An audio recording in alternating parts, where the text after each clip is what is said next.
YS Jagan కు విఘ్నాలు తొలగి బెయిల్కు ఎటువంటి ఇబ్బందులు కలగకుండా బెయిల్ మంజూరయ్యేలా దీవించమని వైఎస్ఆర్ కాంగ్రెస్ పార్టీ యువజన విభాగం ఆధ్వర్యంలో తూర్పుగోదావరి జిల్లా అయినవిల్లి సిద్ధి వినాయకునికి ప్రత్యేక పూజలు నిర్వహించి 1116 కొబ్బరికాయలు కొట్టారు. వైఎస్ జగన్ కు బెయిలు రావాలంటూ విశాఖ జిల్లా యువజన విభాగం ఆధ్వర్యంలో అనకాపల్లి శ్రీ నూకాంబిక ఆలయంలో 1016 కొబ్బరికాయలు కొట్టి ప్రత్యేక పూజలు నిర్వహించారు.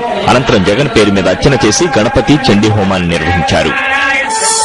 వైఎస్ జగన్ క్షేమం కోరుతూ త్వరగా బెయిలుపై విడుదల కావాలని కోరుతూ తూర్పుగోదావరి జిల్లా అనపర్తి వైఎస్ఆర్ కాంగ్రెస్ పార్టీ మహిళలు 400 మంది జలభద్రపురంలోని ఆంధ్ర షిరిడీ సాయి మందిరం వరకు పాదయాత్ర చేసి సాయిబాబాకు ప్రత్యేక పూజలు నిర్వహించారు. ఆదిలాబాద్ జిల్లా రామకృష్ణాపూర్లో వైఎస్ జగన్ బెయిలుపై బయటికి రావాలని గణేష్ గుడిలో వైఎస్ఆర్ కాంగ్రెస్ పార్టీ ఆధ్వర్యంలో ప్రత్యేక పూజలు నిర్వహించారు. మరోవైపు ఇతర పార్టీలకు చెందిన కార్యకర్తలు జిల్లా నాయకుడు ఆధ్వర్యంలో పార్టీలో చేరారు. అక్రమంగా అరెస్టు చేసిన వైఎస్ జగన్ ను విడుదల చేయాలంటూ కర్నూలు జిల్లా మహానంది దేవస్థానంలో వైఎస్ఆర్ కాంగ్రెస్ పార్టీ నాయకులు మహానందీశ్వరునికి ప్రత్యేక పూజలు నిర్వహించి 130 టెంకాయలను స్వామికి సమర్పించారు.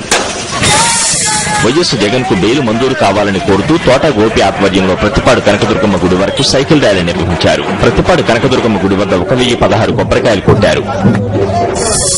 కాంగ్రెస్ ప్రభుత్వానికి సీబీఐకి కనువిప్పు కలగాలని వైఎస్ జగన్ కు బెయిలు రావాలని శ్రీకాళహస్తి వైఎస్ఆర్ కాంగ్రెస్ పార్టీ ఇన్ఛార్జి బియ్యపు మధుసూదన్ రెడ్డి ఆధ్వర్యంలో 501 టెంకాయలు కొట్టి ప్రత్యేక పూజలు నిర్వహించారు.